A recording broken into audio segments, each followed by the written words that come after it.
someplace because I don't know where it is. So we're finding the help you need. Well, maybe not you, Sean, but you know, most everybody. Sorry. It's gonna take more than an hour. Janet Kim, she's currently the CEO of the Helpline, and they do both information and referral on their 211 hotline, and they do counseling on their 988 line. And she's for 25 years. And she's gone to school in both South Dakota and North Dakota, which showed she's truly a woman of our people. She's a Dakota woman. So with that, I turn it over to you. What? Well, thank you. Well, turn your phones off, please. Oh, okay, Yes. yes, if you want to silence their. I should close this door maybe. Oh, yes, we don't, yeah, absolutely. Otherwise, people just be so enwrapped. We don't want snoopy people listening. And I am going to, I just shared my screen, which is our website. So I'm going to be using our website to kind of talk through how to find the help that you need. And all of it is at your fingertips. Excuse me. So let me start with just introducing the Helpline Center in case you're not familiar with it. So we are a nonprofit organization located here in Sioux Falls. My main office is here in Sioux Falls, but I have to have a satellite office in Brookings and a satellite office in Rapid City. But most of the work is happening here in Sioux Falls, but we do serve the entire state of South Dakota through our services. So I'm going to spend just a moment and talk about the history of the Helpline Center, because I just find it very fascinating. We will be celebrating our 50th anniversary next year. So we were founded back in 1974. And we were founded by a woman who was just a strong advocate for helping people in need. Her name was Fern Chamberlain. She was actually the first person in South Dakota to hold a MSW degree, a Master's in Social Work degree. And so she just had a vision of trying to find a way to connect people to resources. We had a lot of resources even back in 1974 in Sioux Falls to help people, but people just didn't know about them. So she came up with the concept of creating a helpline. And so back when she founded us, the phone number was 339-HELP, which you can still dial today. It still rings into our office, but we're much better known by our other 3-digit phone numbers, which include 211 and 988. So look for next year some celebration things that we'll be doing for our 50th anniversary with the Helpline Center. So our website, helplinecenter.org, is going to be a website that you're going to want to mark and know, because you can come back to this many, many times to find the resources that you need. So I am going to start and just walk through our two biggest programs. So 211 is a 3-digit phone number that you can dial at any time of the day, 24 hours a day. 211 is a national program, and we've had it here in South Dakota since 2001. We founded it here in Sioux Falls back then, went statewide in 2020. So what 211 is essentially is if you're looking for any kind of community resources, help with any kind of financial assistance, housing, basic needs, we'll go through the list and I'll show you examples. That's your phone number, is 211. So before we get into that, I'm going to show you this great thing that we have, this 211 data dashboard. So we collect all kinds of data when we answer the calls for 211, and we try to make this as transparent as possible for folks who are wanting to know more information about us. So this, you can pick any kind of start date. It's just defaulted right now to January 1st through the end of September. And you can see that we've had almost 40 or 50,000 contacts. Most of those are phone calls, but we do take emails and we do take texts from people who are asking us questions. So what you'll see down here is kind of the primary reasons people are calling us on 211. A lot of housing questions. People are looking for housing, or they're looking for like rent assistance, or perhaps a down payment assistance with housing. So we refer a lot of folks for help with that. Second is food. A lot of people are requesting to find information about what might be a food pantry, might be a meal that's going to be served, and then how do I find that a location and that information, or like a food site, a drive-through food site where you pick up food items. We answer questions about mental health and substance use. We do a lot of personal household needs. So if you're interested in any of the details behind this, if you the highlighted one, housing, over to the right, you can see like what kind of referrals specifically we're giving here, everything from rent payment assistance to the homeless shelter. And for food, we'll just click it over here and I'll show you a little bit about that. Food pantries, grocery delivery, food stamps or SNAP program, that kind of thing, home delivered meals. So that gives you a sense just of what kind of services that people are asking us for. The one I'm going to click on here quick is income support and assistance. The big thing here, and it's coming up around the corner, is tax preparation assistance. We get a lot of calls from older adults or people who are elderly, or even disabled individuals who need help filling out their taxes. And so there's a lot of programs out there where there's volunteers that will help individuals fill out their taxes. So you can see we do a tremendous number of referrals to get people to help fill out their taxes. So just keep that in mind down the road. So that gives you just a little bit of information about what we're answering on 211. So on our tabs across the top here, obviously we have a 211 tab, we have 988. I'm going to come back to that. But the one that I'm going to draw your attention to, it's the easiest for you to go to if you need help. It's called Find Help. So that's the tab that's really going to make a difference for you. So we're going to start with, I want to do a search for community resources, and that's through our 211 program. So you simply click on that. And what happens is you're going to have access to our entire resource database. We have over 5,000 programs and services across the state of South Dakota that we can connect people with. So step one is you have to enter your city, your zip code, or your county to help us narrow down the search. So I'm just going to pick a local zip code here in Sioux Falls, 57105. Step two is to choose a category over here on the left. So if you are looking for food resources, as an example, perhaps we want to find a food pantry. I would highlight that and click it. And then what's going to happen is our software program is going to search for programs that would be able to serve us in that Sioux Falls area close to the 57105 zip code. And then it will bring up this information specifically about those programs, whether that's the mobile distribution program through Feeding South Dakota, the Fuji mobile program at Caris Ministries, so there's all kinds of resources in here. So if people need to find those resources, it makes it super easy to click on this. You want even more detailed information than that, it'll bring it up. And everything you wanted to know about this program is listed here, from the address to the hours, the phone number, who's coordinating it, the locations, and then any eligibility requirements that you may need with that. So it makes it very detailed if that's something that you're interested in. So that's an example of searching for food, which is one of the common resources people are asking us for. But I'm going to go through and look at some of these other ones that may be of an interest to you. Let's maybe look at we wanted volunteer or support groups. I'm open if you guys want to pick one. We'll just maybe pick, how about healthcare? And we need to dispose of some medication. I'm going to click on that medication disposal. And what you'll find out are there are programs where you can safely dispose of your medications if you no longer need them. So all of this information would be available for you. And then the map off to the side will kind of show you the pinpoint, the location. So you can also, I should point out, print any search that you create. So if you want to have this in a paper copy, you just have to click on print this search and it will spit it out of your printer for you, which is also very nice.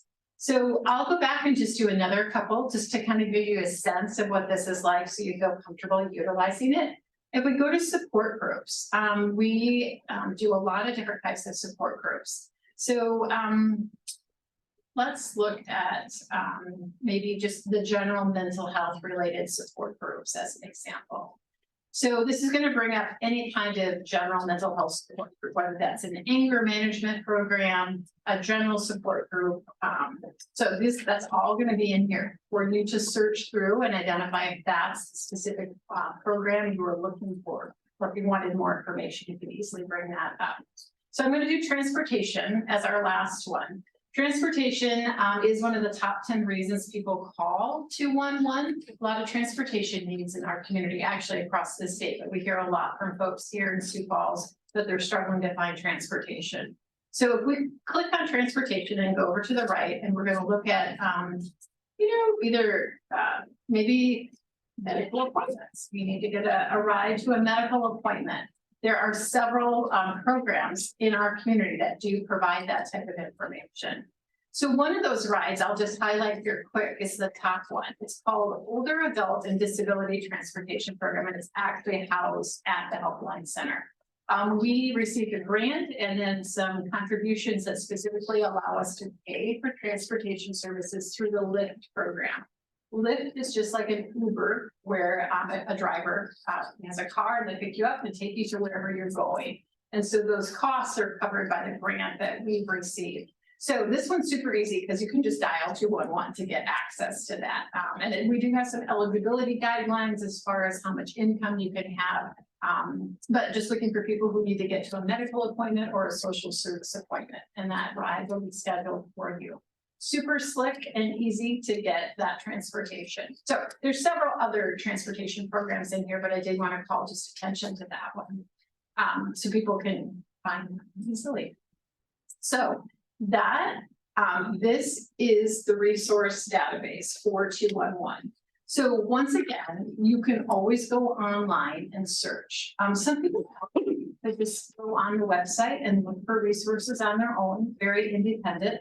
Some people, this may not be their cup of tea. Some people don't like to use the internet. Some people sometimes find it confusing how to navigate a website. So if that is the case, that's why we have 211 where you can just call us 24 hours a day. And so any of these questions that I brought up as examples, you can call us and ask. Like, I don't have any transportation to get to a medical appointment. What is available out there? And so my staff, my 211 specialists will walk you through that over the phone and talk you through what resources are available and get you that information. And so they can, like, if there's a program they're referring you to, they can give you that information verbally over the phone. Or if you have an ability to receive a text, like if you have a phone that receives text messages, they can text out that information to your phone. Or if you'd like to get an email with that resource information they just talked about with you over the phone, they can email it to you. So there's lots of different ways to get all of that information to you. So I wanted to show you just online, just what that database looks like. So you kind of get a really good understanding of the depth and the breadth of all the resources that are out there.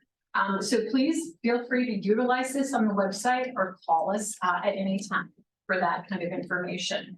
What I'm going to do now is I'm going to go back to this Find Help tab, because not only do we have our 211 search for resources, we have a variety of other resource documents. So I'm going to hop down to this one. It's called Resource Guides. So the Helpline Center creates a lot of different guides to help people where we can kind of consolidate a lot of information together.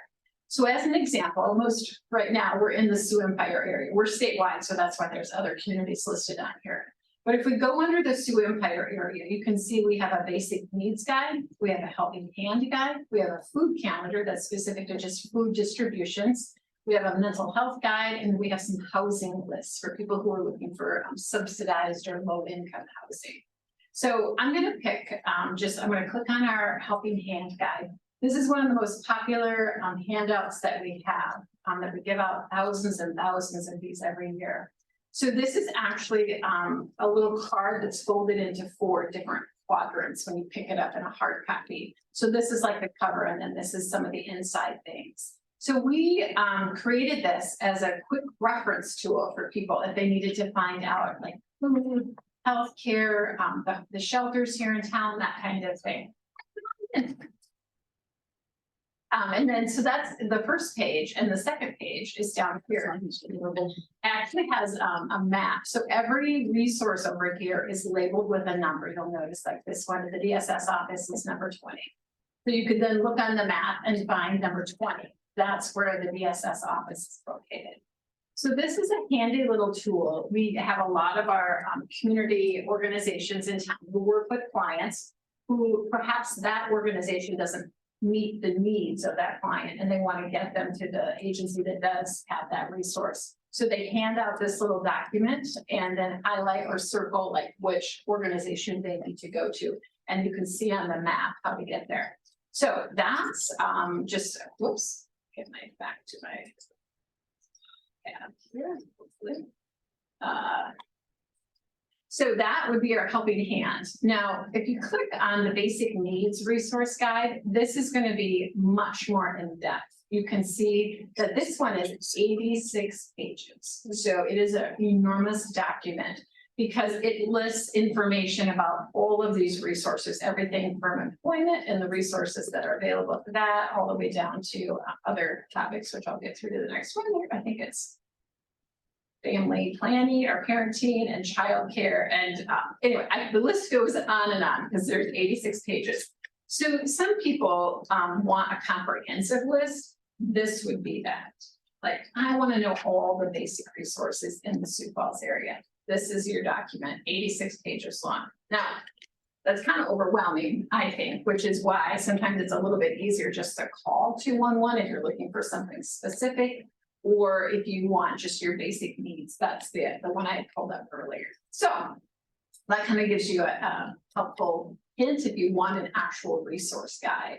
So that I will pop back up to our Find Help, and then I'm going to highlight what we call our help sheets. This is something we introduced several years ago because when we get calls on 211, people obviously are looking for resources, but sometimes they need to know more, like about a specific topic. And so we wanted a way to not only verbally tell them, but a way to send out a kind of a how-to guide, so to speak. So we created these topical things that bring just a little bit more information. So this one is called Food Resources. What are my options? So this goes through and explains what are the different food resources that may be available in your community, such as SNAP or food stamps. What is WIC, Women, Infants, and Children? What are food pantries? What are soup kitchens? You know, that kind of thing. So this just provides a better resource, more in depth to help explain to people if they want a resource document with that. So we'll go back and look at a couple more of those. You know, we get, you know, mental health calls from people who are looking just to find a counselor, as an example. They're not necessarily in crisis when they call 211. That happens more on our 988 side. But if they've never seen a counselor before, they wanted some basic information. So this help sheet talks about what is counseling? When do I need to seek professional help? What kinds of counseling is provided? You know, these kinds of things. So this just more additional information on specific topics is kind of what our help sheet section is set up for. But you can see we have the basic needs category, we have a mental health category, we have public health issues such as like bed bugs, head lice, mold. You know, we certainly get a lot of phone calls about people who are looking for resources on like bed bugs, like how do I get rid of them? How is that hurting me? You know, that kind of thing. So we can oftentimes send this as an attachment, like through a text or through an email for them to have as a reference document. We do a lot of substance use information, you know, whether that's an alcohol, opioid, or some other type of substance use issue. And then we have like a variety of what we call special topics. Everything from, you can imagine, fireworks, which seems odd, but we do get a lot of phone calls in July or June and July about fireworks. So we put together just some helpful hints and tools about that. But this one is quite interesting. This creating an email account without a phone number. There's, you know, individuals in our community and across the country that they honestly can't afford to have a phone. They don't have a phone, but they need an email account because if they're applying for a job or some other type of financial assistance, you oftentimes need to have an email for communication purposes. So this walks a person through how they can actually do that. This is actually the most downloaded help sheet we have on our website. People, strangely, they must not have information like this through other parts of the country. Thousands of people download this every year, not just from South Dakota, but all over the country. So you just, you know, and a lot of the times we created these help sheets because it was common questions people were asking us when they called 211. So we wanted to create just more information for people. So that is our help sheet section. So that's just a wonderful tool. So this is under the Find Help tab. I'm going to hop over and we're going to jump from Find Help. I wanted to introduce 988 to you. So I'm gonna go to our data dashboard for 988. So 988 has only been around for about just over a year. So it's the newest 3-digit phone number that was launched nationally. It was launched July 16th of 2022. So 988 was set aside by the FCC to be utilized for any kind of mental health, emotional distress, suicide crisis, or substance use concern.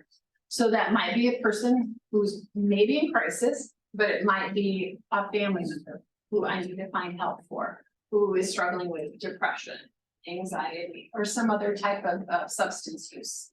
So that's what 988, and you can call, text, or chat 988. So we're available through those 3 different ways.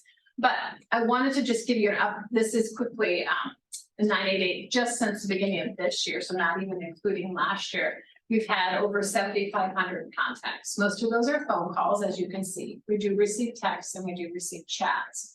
And if you break that down, just like we do on our 211 site on the 988, you can see what are the presenting concerns that people are calling 988 about.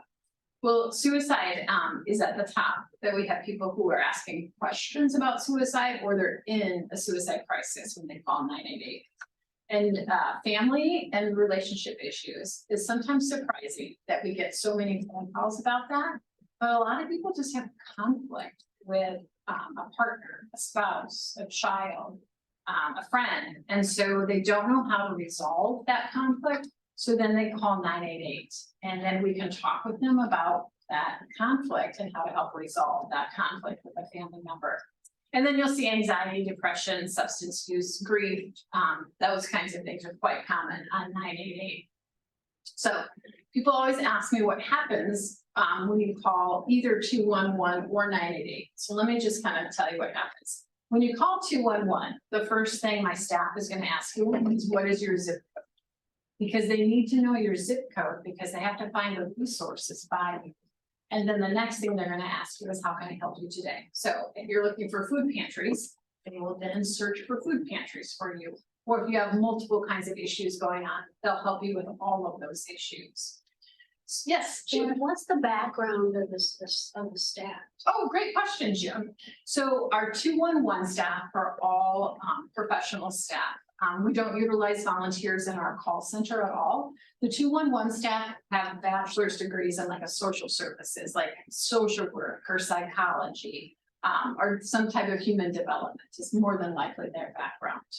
On the 988 side that deals more with mental health, those individuals all have master's degrees, usually an MSW or a master's in counseling or some other type of behavioral health higher ed degree. And they have that experience in working with people that have a mental health or behavioral health kind of concern. So when you call 988, it's a little different than dialing 211. 988 is a national phone number that has its own national platform. So what I mean by that is when you dial 988, you actually hear a national recording that explains this, you have reached 988, and then it gives you a couple different options. Press 1 if you are a veteran, if you want to talk about veterans issues. Press 2, I think, is LGBTQ plus concerns. And then 3 is you will just get routed to your local call center.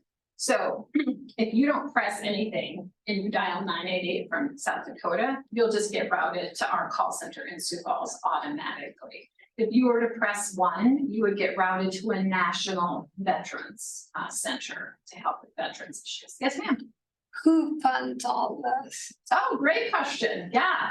So funding is a little different for both 211 and 988, some similarities.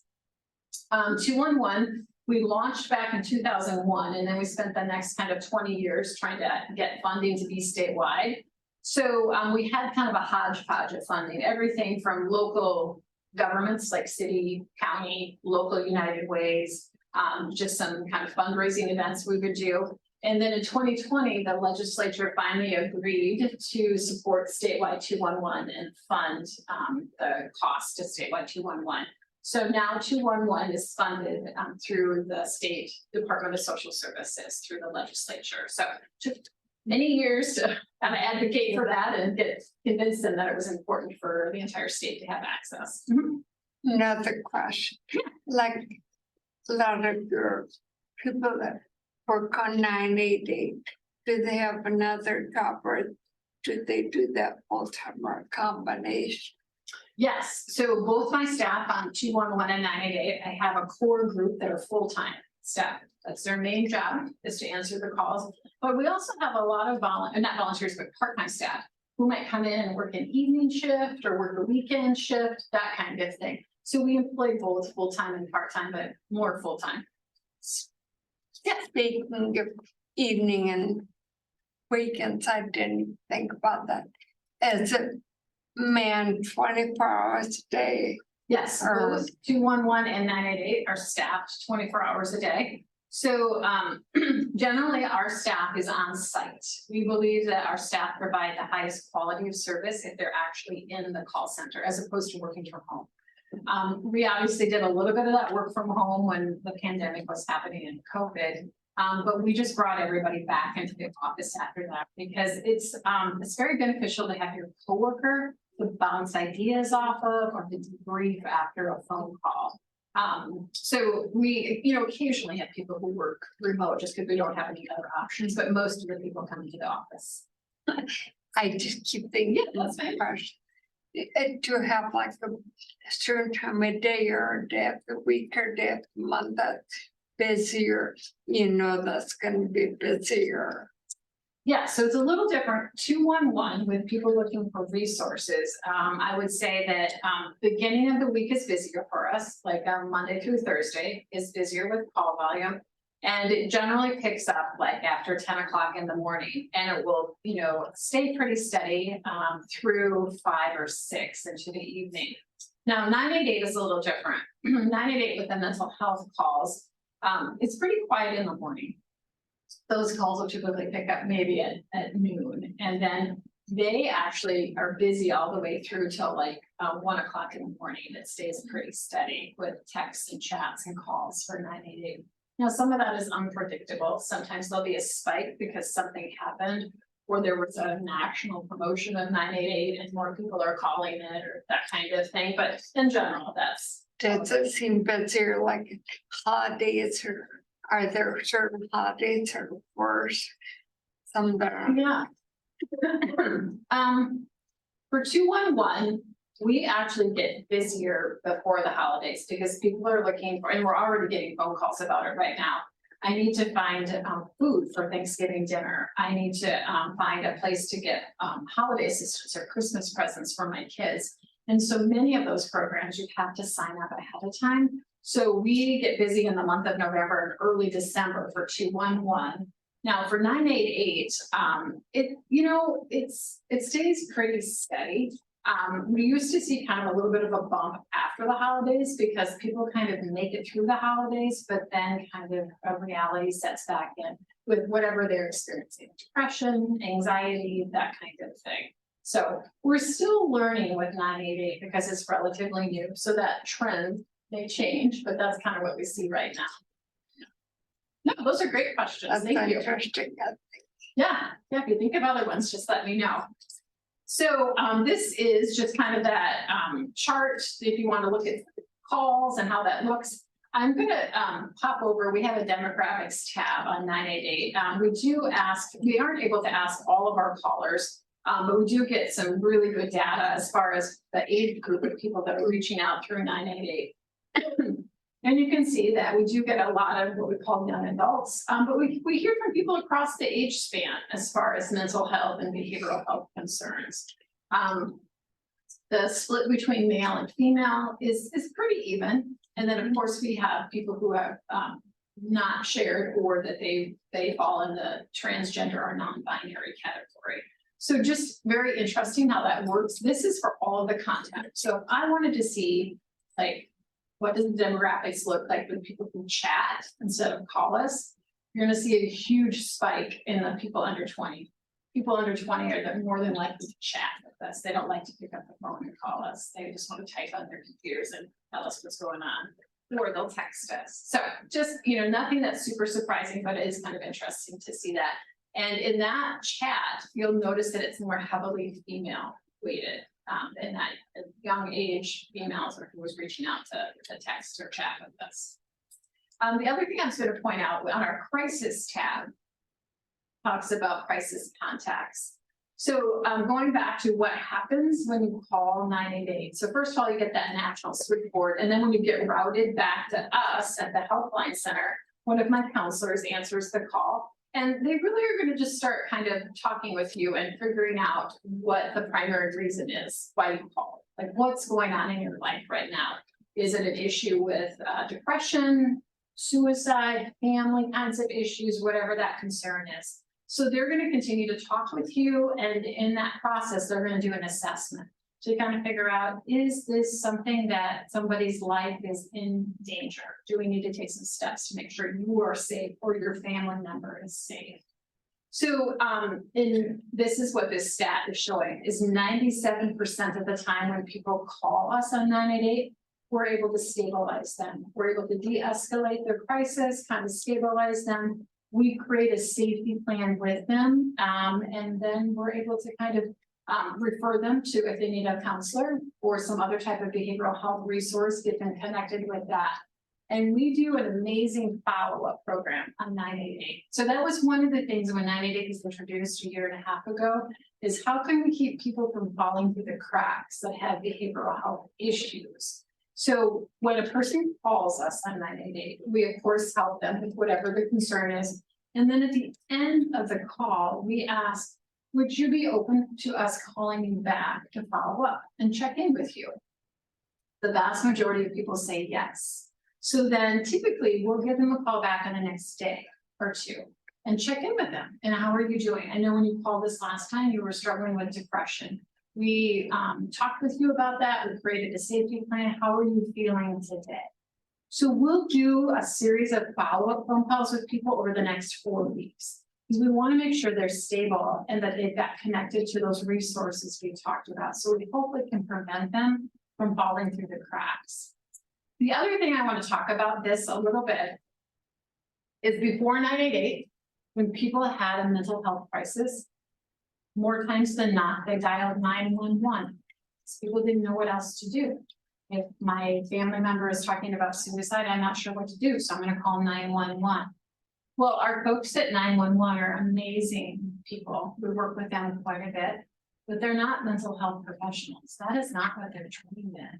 So what would happen is when somebody in a mental health crisis called 911, they ask like just a series of 3 or 4 questions, and they automatically dispatch law enforcement, whether that's a police officer or a sheriff's department, to go on scene with that person.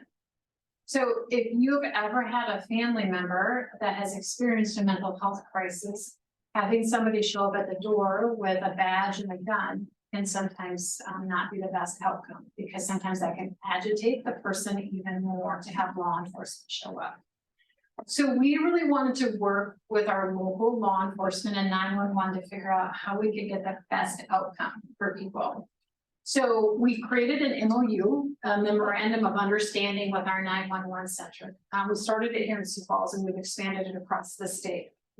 So if somebody calls 911 and they have a mental health issue or crisis or concern, the 911 staff literally has a button that they push, and the call is automatically routed to 988. So our counselors can take care of that call.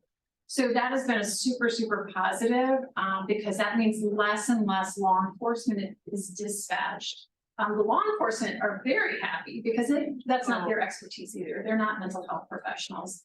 And so what we've seen is just a better outcome for people. Now, there's still sometimes, yes. Do you tell the people they're being routed? Oh, yeah, yep. 911, typically we'll just say, hey, we're going to send you over to 988. They can better help you or better answer your question or concern. So it depends how busy 911 is at the time. Sometimes they're able to get on the phone and give us some background, and sometimes they just send us the call because they're busy answering 3 or 4 other calls. So it kind of depends how much background information we get.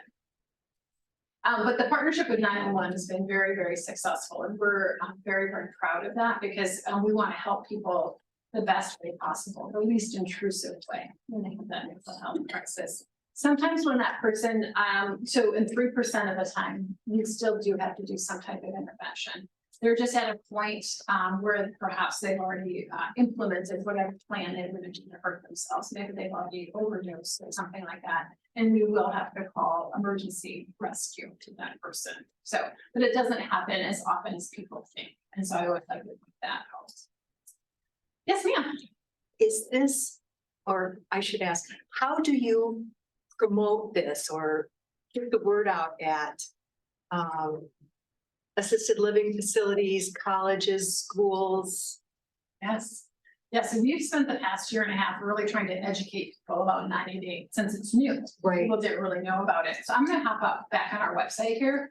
And if you go to the 988 tab and let me just find our promotional materials. You click down to the 988 promotional materials. So here's the great thing is that everything but the t-shirt on here is completely free and you can order it online and we just mail it to you. So if you want a window cling, if you want a wallet card, if you want there's posters down here, a couple of varieties of posters. There's a little graphic that explains the difference between 211, 988 and 911. Yeah, we have brochures, everything you can imagine. So yeah, so it's super easy. If you just there's a form at the bottom where you just fill out your information and then how many of each quantity that you want. And you can either stop by our office here in Sioux Falls to pick it up, or we mail them all over the state. So that has been the most effective way. We send out hundreds of requests every month for people who want that 988. But there are people like schools and counseling agencies and hospitals and things like that that commonly requested. Yeah, I noticed on our bulletin board out here, we need to get you some 988 things. I know that we have any, so I should have brought some, but I didn't think about that. But yeah, so that's a wonderful way to request that. And you can do the same thing up at 211 also has promotion materials. So same kind of concept, you can just request 211 cards or posters to hand out or have available for that. So very easy to do. All right, so I'm going to take us to the 988 portion, and we're going to actually, you can go get it from 988 or find help, but I'll use the find help tab. And this is specifically if you're looking for mental health resources or behavioral health resources. So once again, we need to figure out like where we're at. So if we type in 57105, just here in Sioux Falls, so that's going to help us like utilize our search. So these are the categories that we have for the behavioral health search. So everything from assessments to treatment facilities, financial assistance, counseling options, domestic violence, substance use, support groups. And then there's some specific for veterans and Native American kinds of resources. But we'll just take a one that's perhaps a common one that we get, counseling options. So I need to get some family counseling as an example. So I'm going to click on that. And so this is a similar kind of interface that we have on 211. It's actually a different software program and allows us to do a little bit more. So what you can see here is that we have a ton of resources that came up under family and marriage counseling, like 123, because we have a lot of counselors in Sioux Falls, private practitioners, and then part of agencies. So it's like that, yeah. Have they contacted you to be part of that? How does that work? Yes, so both for this resource database and our 211 database, I have a whole department that's all they do is manage the resource database because this information is constantly changing and it has to be updated. So they're reaching out and making sure we have the most updated information like phone number, address, if the eligibility requirements change, that kind of thing. So it's we have a team of 5 that are constantly working on it. So it's a process. So with this one, if you're like, I can't scroll through 123 counselors. Oh my goodness. So over here, it lets you look at if you wanted to kind of limit that, like I need it to be a sliding fee scale because I'm just really struggling with financially. So if you click that box, it's going to limit it down to now it's only 51 as opposed to the 100 and some. And these have all identified that they do a sliding fee scale based upon income. So that may help you kind of identify, resources that would fit better with what your needs are. And there's a lot of other ones. If you're looking for somebody who just covers Medicaid, and there are actually some that are free where they don't have any type of payments at all. Would you only call the Yellow Brick Road Counseling if you needed a brain or a heart or some courage? Yes, perhaps, yeah. Hands are humorous. Yes, very good. I like it. All right, we're gonna get out of that and I want to get back up to my.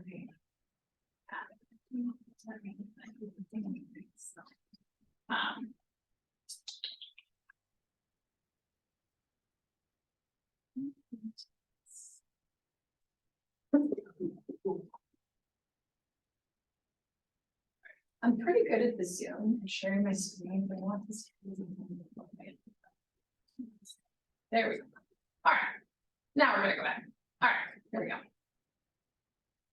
So I'm gonna pick another resource out of that behavioral health, just to kind of give you another sense of what that might look like. We're gonna go back to typing in our zip code and picking in Sioux Falls.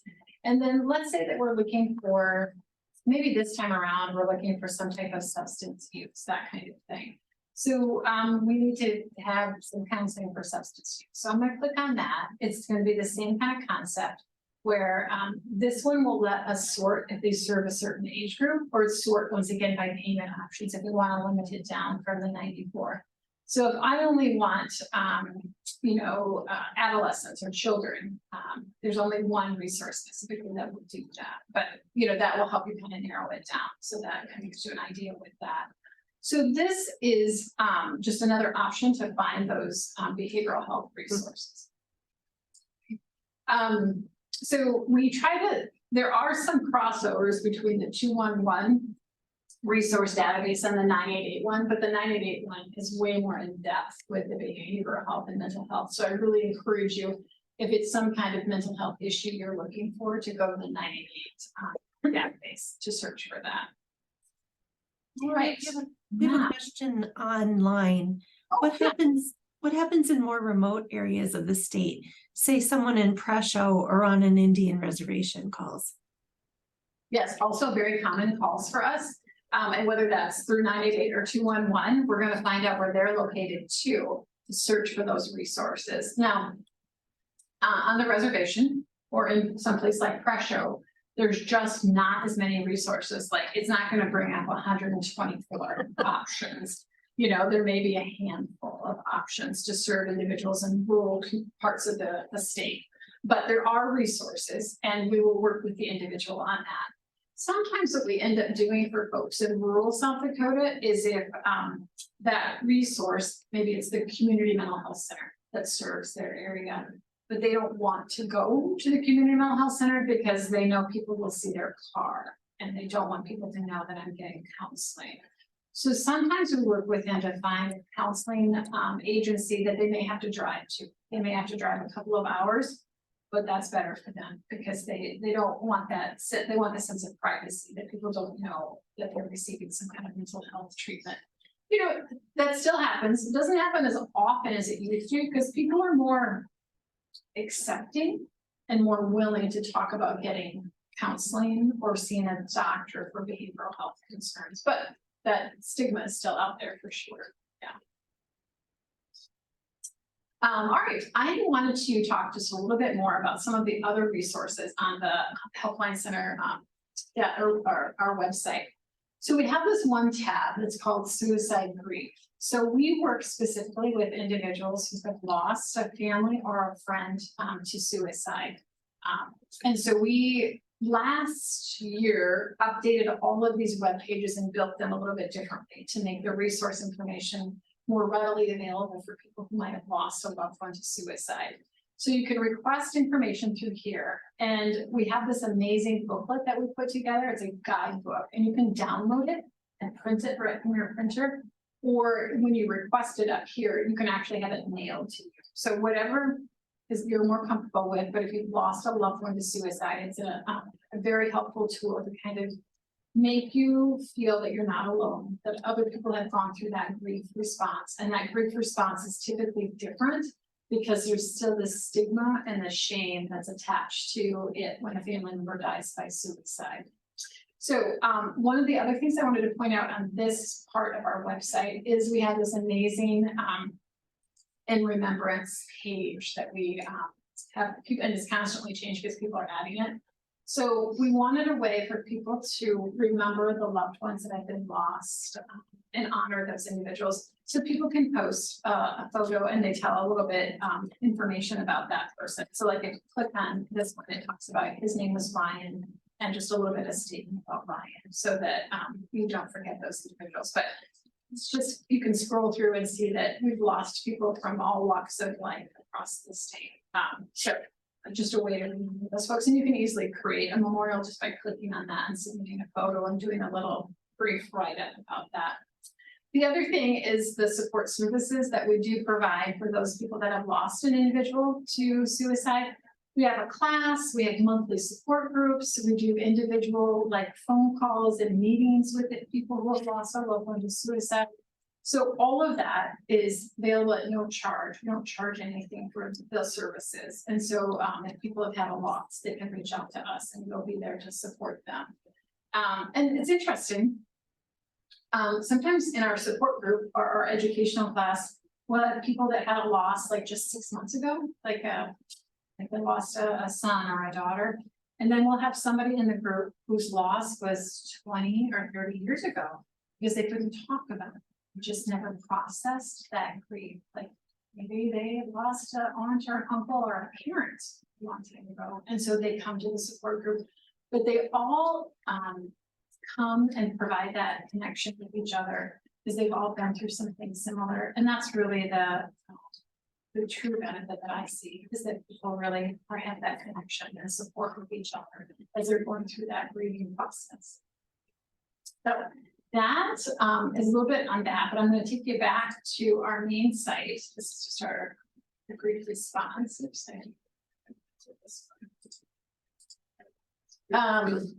So not only do we do suicide group, we have like a tremendous number of what we call support programs. These are programs that sometimes people don't even know the Helpline Center provides, how we help people. So as an example, we have a caregiver support program that is across the state. So what we do is I have a person who is employed to reach out and support caregivers. There are caregivers all over our state who are taking care of perhaps an aging parent or some other type of individual in their life. And so this is a way for us to make outbound phone calls to continue to check in with them. And if they need connection to resources to help that individual they're caring for, we can provide that too. We also do one that's outreach support. This is kind of on the other side of the fence. This is phone calls to the person who may be homebound, who is isolated. And so we're reaching out to them on a regular basis to check in with them. How are you doing? What kind of resources do you need? Do they need help getting to transportation, to your medical appointment, to whatever the case may be? So this one is a little bit more specific here in the Sioux Empire area, whereas the caregiver one is across the state. We do a childcare helpline. Childcare is it's a little bit of a crisis right now. We don't have as many providers as we need. So it's a little bit of a challenge to find childcare, but we still work with people all over the state to connect them in the best way possible with childcare providers. We keep another database of those childcare providers, whether they're like family daycare homes or daycare centers, to connect those parents to those providers. We do a health navigation program for it's through the Department of Health, All Women Count, making sure that people who don't even know they're eligible for like a cancer screening can get signed up to get that type of screening and take care of themselves. And then we have a variety of other programs, everything from substance use care coordination. The substance use one is a program where if somebody is currently using, but they want to make a decision to stop using, this person, our care coordinator, would spend time with them over the phone over the next several weeks, making sure they can get into treatment or, giving them courage to take that step. Sometimes our caregiver person is working with the family members because they have a loved one who's using, and I really want to get help for my family member who's using. And so that substance use care coordination will support the family member that way too. So, and we also do this fall prevention program. This is relatively new. We've only been doing this for the past couple of years. It's a partnership with the Sioux Falls Fire Rescue here in Sioux Falls. So when an individual falls in their home, and let's say they're in the home by themselves and they literally can't get back up, Typically people will call 911 and the fire department is dispatched to help people get back up again. So what the fire department was seeing is this number was just escalating. They were going out time and time again to help people get back up from a fall. And sometimes it was a lot of the same individuals. So they reached out to us and said, hey, Helpline Center, is there anything that you can do to help us? We're not social workers. We don't really know how to help them once we pick them up and get them back in their chair or their bed or whatever the case may be. We don't know how to help them so it doesn't happen again. So we created this program where those fire rescue folks, when they go on scene, they fill out an electronic form and they give us all the information about the individual, basic information and just what happened and what their background information is. Comes to us, our fall prevention coordinator, and then he starts working with that person. He reaches out to them. Sometimes he goes to visit them in person. Sometimes he's calling them on the phone. Let's get you connected with some additional, whether it's in-home support or other services to help them so they don't fall again. And so we've had a tremendous success rate with that. Once we got these individuals connected to additional resources that could come to their home, it's really made a difference. So they aren't falling as often, which is, not only benefiting the fire department, but it's benefiting that individual because it's traumatic, as you might guess, when you fall. So that's just one of our newer programs that I just wanted to visit a little bit about.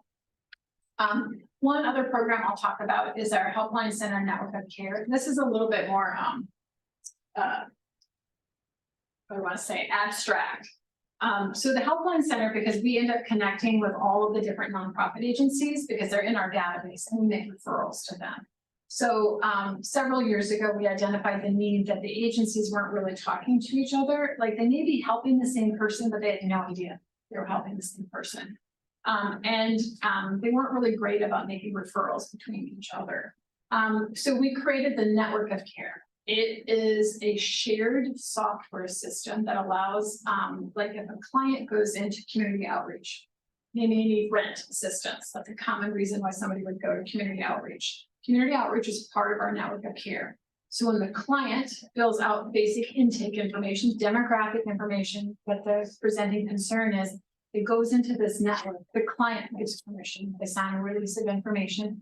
And so then it's in that system. And let's say that this client not only needs rent assistance, but they want to get connected to the Dress for Success program at MB.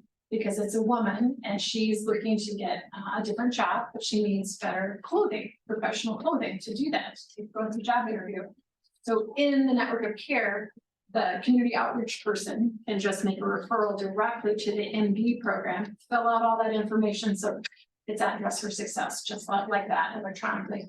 So it's benefiting our agencies. They can operate a little bit more efficiently and it's benefiting those folks who are asking for help and need help because they don't have to tell their story every single time when they need assistance for different needs that they have. So we've been expanding this over the past 5 years or so. And so we try to work with most of the basic need organizations in town. We work with the shelters like Union Gospel Mission, Bishop Dudley, St. Francis House, like community outreach, I just mentioned Furniture Mission. Because this is the common kinds of referrals back and forth to help individuals. And so it's been, I can't say it's been a perfect system, but it's really made a difference in tracking data overall and the needs in the community. And we're helping people more effectively. And the nonprofits, many of our small nonprofits just don't have the funds for a software system. That's just not something they've invested in. And this allows them an affordable way to have a software system to track data on their clients and engage with other nonprofit agencies. So I'll take us back to our main page.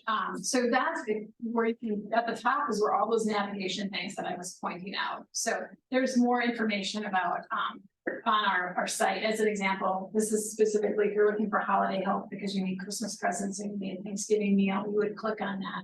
There's National Survivors of Suicide Loss Day is happening on the 18th. We do a beautiful butterfly release for that. So if that's an interest, you click on that. There's this November Burn, which is the fundraiser that Marshall Selber, who's the city councilor, he does with like several city officials, they grow their sideburns and people donate money in some contest. Grows the best sideburns. But some of the money raised goes to a fund called Operation Hope. And the Operation Hope Fund helps the Helpline Center, because if we have a caller on 988 that needs to get into mental health counseling, and let's say they do have insurance, but can't afford the copay, Operation Hope will help pay that copay. Let's say they don't have insurance and they need to get into mental health counseling, the Operation Hope will pay for at least their first 3 counseling sessions to get them started in the process. So it's been a great resource tool for us. So we support that and encourage people to donate to that. So that is like a lot of information, and I like feel like I talked for an hour because that's a great question, but we have about 500 minutes. So we have other questions. Those services throughout South Dakota available? Yes. And only for South Dakota, is that numbers? Yes, well, we answer just for South Dakota, but there's another agency in different states that would handle something similar. Like in North Dakota, there's an organization in Fargo called First Link. They also answer 988 and 211, but that's just for North Dakota. So, Thank you. yes, ma'am. Way back when in the Middle Ages, when I was a volunteer at a crisis fund, we had an outreach team that could go out for mental health crisis. Do you have anything like that? Yes, so Southeastern Behavioral Healthcare here in Sioux Falls has a mobile crisis team that they will dispatch. It goes through 911 at this point to somebody who's in a mental health crisis. So right now, it's a mental health provider partnered with a law enforcement person. So I'm very excited about this and currently working with Southeastern to change how that works, where they would have a team of 2 mental health providers that if we had a call on 988, we could directly dispatch the 2 mental health providers to go to that person and offer them face-to-face without law enforcement. So we've been in conversations for the past month or so. We're working on the details of it, but that's very common in other parts of the country. So it's something that we need to catch up to here. Would there be safety concerns with that? Or? There's a screening process that we would go through with those individuals who are in crisis to make sure that they're stable enough to receive that face-to-face visit and they don't have any weapons, as an example. That kind of thing. One really stupid question. Yeah. I have a friend who volunteers up at the food bank in Dallas, and she says they cannot give out any glass containers of food. Is that true everywhere? I'm not sure. I didn't know if I should just never donate anything in a glass container. Volunteer feeding South Dakota. If we let any glassware, it's put aside and that is given somewhere. So Oh. it's never wasted. It's Okay. never wasted. Okay, good. Yeah, so you can, but if you can see how they do the bins, I said it's hopefully not just separate because it could break. So it's better not to give glass, Okay. but if Okay. you give it together, they will take care of it. Lee, did you have a question? Yeah, Yes. we do have an online question from Paula. It says, I noticed on your first page on the internet, it listed English. Does it have other languages available? And on my phone, I don't seem to have that option. Yes, you can select, I'll see if I can go back to, I just stopped sharing my screen, of course, then you go back and share that quick. Yes, right here we have a drop down where you can translate to a variety of different, these are the most popular languages in South Dakota requests that we've received. So if you needed it in Spanish, as an example, you could pick Spanish and it would translate everything into that. So it's a wonderful service. And we just had a question this morning, because you can all those documents I showed, like help sheet and the resources, if you wanted to print them, you can actually print them like in Spanish, as an example. Your computer system has to allow pop-ups. And so the person who was calling us this morning, their pop-ups were blocked, so that wouldn't allow them to do that. So we did it for them. We just, created it and emailed it to them so they could have it translated. Did that answer the question? Yeah. Okay, perfect. I just wanted to put an input, we hear there are so many things that are out there for us to have. With Sanford, they have a matter of balance. I've taken that twice, just recently.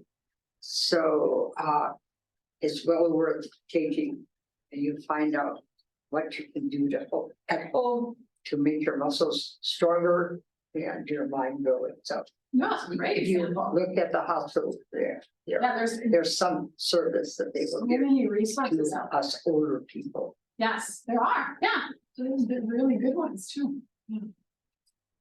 Yes, ma'am. Well, I'm seeing here just on a quick search, some of the PR for this, 988. Yes. It's showing that, there's kind of a negative, some negative reviews on social media, and then NPR did a whole article on why you shouldn't call it. I was wondering what you're gonna do about that. Sure, I can certainly talk to that. Okay. Yep.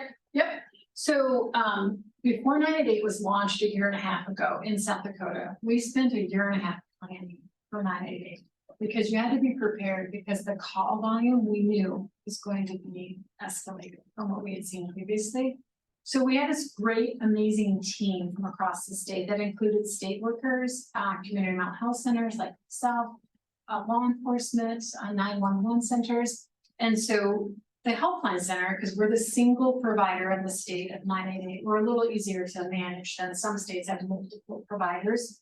But what that allowed us to do, we planned a year and a half. We anticipated what our call volume was and anticipated kind of what some of the needs were going to be. So when we launched, we were prepared.